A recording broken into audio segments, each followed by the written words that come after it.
السلام علیکم ناظرین، میں ہوں ناہید عباسی قطر سے، اور آپ ہیں میرے ساتھ پروگرام تاریخ کے جھروکوں میں۔ آج کا موضوع ہے اسلام میں قاضی کی طاقت۔ فتح سمرقند اسلامی تاریخ کا ناقابل فراموش واقعہ، حضرت عمر بن عبدالعزیز رحمہ اللہ کے بے مثال انصاف کی داستان۔ سمرقند سے طویل سفر طے کر کے آنے والا قاصد سلطنت اسلامیہ کے حکمران عمر بن عبدالعزیز سے ملنا چاہتا تھا۔ اس کے پاس ایک خط تھا جس میں غیر مسلم پادری نے سپہ سالار قتیبہ بن مسلم کی شکایت کی تھی۔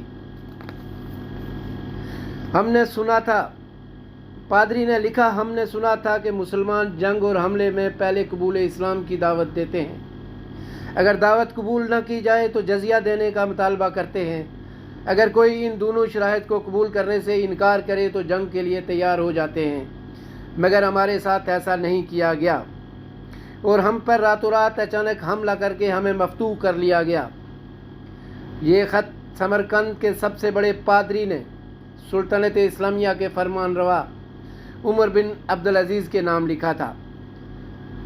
دمشق کے لوگوں سے شہنشاہ وقت کی قیامگاہ کا معلوم کرتے کرتے وہ قاصد ایک ایسے گھر جا پہنچا کہ جو انتہائی معمولی اور خستہ حالت میں تھا۔ ایک شخص دیوار سے لگی سیڑھی پر چڑھ کر چھت کی لپائی کر رہا تھا اور نیچے کھڑی ایک عورت گارا اٹھا کر اسے دے رہی تھی۔ جس راستے سے آیا تھا واپسی اسی راستے سے ان لوگوں کے پاس پہنچا جنہوں نے اسے بتایا تھا۔ اس نے لوگوں سے کہا، میں نے تم سے اسلامی سلطنت کے بادشاہ کا پتہ پوچھا تھا، نہ کہ اس مفلوق الحال شخص کا جس کے گھر کی چھت میں ٹوٹی ہوئی ہے۔ لوگوں نے کہا، ہم نے تجھے پتہ ٹھیک ہی بتایا تھا، وہی حاکم وقت عمر بن عبدالعزیز کا گھر ہے۔ قاصد پر مایوسی چھا گئی اور بے دلی سے دوبارہ اسی گھر پر جا کر دستک دی۔ جو شخص کچھ دیر پہلے تک لپائی کر رہا تھا وہی اندر سے نمودار ہوا۔ قاصد نے اپنا تعارف کرایا اور خط عمر بن عبدالعزیز کو دے دیا۔ عمر بن عبدالعزیز نے خط پڑھ کر اسی خط کی پشت پر لکھا، عمر بن عبدالعزیز کی طرف سے سمرقند میں تعینات اپنے عمل کے نام ایک قاضی کا تقرر کرو جو پادری کی شکایت سنے۔ مور لگا کر خط واپس قاصد کو دے دیا۔ سمرقند لوٹ کر قاصد نے خط کا جواب اور ملاقات کا احوال جب پادری کو سنایا تو پادری پر بھی مایوسی چھا گئی۔ اس نے سوچا، کیا وہ خط ہے جو مسلمانوں کے اس عظیم لشکر کو ہمارے شہر سے نکالے گا؟ انہیں یقین تھا کہ کاغذ کا یہ ٹکڑا انہیں کوئی فائدہ نہیں پہنچا سکے گا، مگر کوئی اور راستہ بھی نہ تھا۔ چنانچہ خط لے کر ڈرتے ڈرتے امیر اللشکر اور حاکم سمرقند قتیبہ بن مسلم کے پاس پہنچے۔ قتیبہ نے خط پڑھتے ہی فوراً ایک قاضی کا تعین کر دیا جو اس کے اپنے خلاف سمرقندیوں کی شکایت سن سکے۔ قاضی نے پادری سے پوچھا، کیا دعویٰ ہے تمہارا؟ پادری نے کہا، قتیبہ نے بغیر کسی پیش کی اطلاع کے ہم پر حملہ کیا، نہ تو اس نے ہمیں اسلام قبول کرنے کی دعوت دی تھی اور نہ ہی ہمیں کسی سوچ و بچار کا موقع دیا تھا۔ قاضی نے قتیبہ کو دیکھ کر پوچھا، کیا کہتے ہو تم اس دعوے کے جواب میں؟ قتیبہ نے کہا، قاضی صاحب، جنگ تو ہوتی ہی فریب اور دھوکہ ہے۔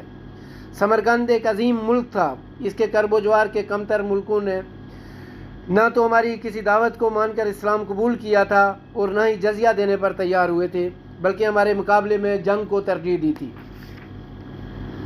سمرقند کی زمینیں تو اور بھی سرسبز، شاداب اور زوراور تھی۔ ہمیں پورا یقین تھا کہ یہ لوگ بھی لڑنے کو ہی ترجیح دیں گے۔ ہم نے موقع سے فائدہ اٹھایا اور سمرقند پر قبضہ کر لیا۔ قاضی نے قتیبہ کی بات کو نظر انداز کرتے ہوئے دوبارہ پوچھا، قتیبہ، میری بات کا جواب دو، تم نے ان لوگوں کو اسلام قبول کرنے کی دعوت دی، جزیہ یا پھر جنگ کی خبر دی تھی؟ قتیبہ نے کہا، نہیں قاضی صاحب، میں نے جس طرح پہلے ہی عرض کر دیا ہے کہ ہم نے موقع سے فائدہ اٹھایا تھا۔ قاضی نے کہا، میں دیکھ رہا ہوں کہ تم اپنی غلطی کا اقرار کر رہے ہو، اس کے بعد تو عدالت کا کوئی اور کام رہ ہی نہیں جاتا۔ اللہ نے اس دین کو فتح اور عظمت تو دی ہی عدل و انصاف کی وجہ سے ہے، نہ کہ دھوکہ دہی اور موقع پرستی سے۔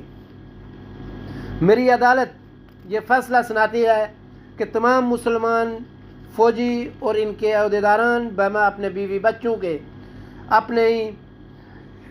بچوں کے اپنی ہر قسم کی املاک اور مال غنیمت چھوڑ کر سمرقند کی حدود سے باہر نکل جائیں اور سمرقند میں کوئی مسلمان باقی نہ رہنے پائے۔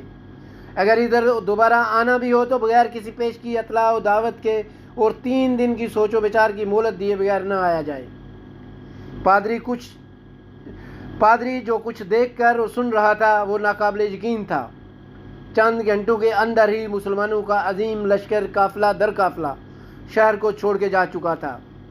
سمرقندیوں نے اپنی تاریخ میں ایسا کبھی نہیں دیکھا تھا کہ جب طاقتور فاتح قوم کمزور مفتوح قوم کو یوں دوبارہ آزادی بخش دے۔ ڈھلتے سورج کی روشنی میں لوگ ایک دوسرے سے سرگوشیاں کرنے لگے کہ یہ کیسا مذہب اور کیسے پیروکار ہیں، عدل کا یہ معیار کہ اپنوں کے خلاف ہی فیصلہ دے دیں اور طاقتور سپہ سالار اس فیصلے پر سر جھکا کر عمل بھی کر دے۔ تاریخ گواہ ہے کہ تھوڑی ہی دیر میں پادری کی قیادت میں تمام شہر کے لوگ گھروں سے نکل کر لشکر کے پیچھے سرحدوں کی طرف دوڑے اور لا الہ الا اللہ محمد رسول اللہ کا اقرار کرتے ہوئے ان کو واپس لے آئے کہ یہ آپ کی سلطنت ہے اور ہم آپ کی رعایا بن کر رہنا چاہتے ہیں، اپنے لیے فخر سمجھیں گے۔ دین رحمت نے وہاں ایسے نقوش چھوڑے کہ سمرقند ایک عرصہ تک مسلمانوں کا دارالخلافہ بنا رہا۔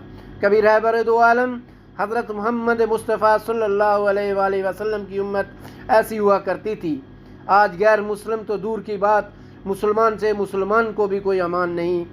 وہ کیا گردوں تھا کہ تو جس کا ہے ایک ٹوٹا ہوا تارا۔ انشاءاللہ اگلے پروگرام میں پھر کسی دوسرے نئے واقعے کے ساتھ حاضر ہوں گا۔ تب تک کے لیے اجازت دیجیے۔ اللہ حافظ۔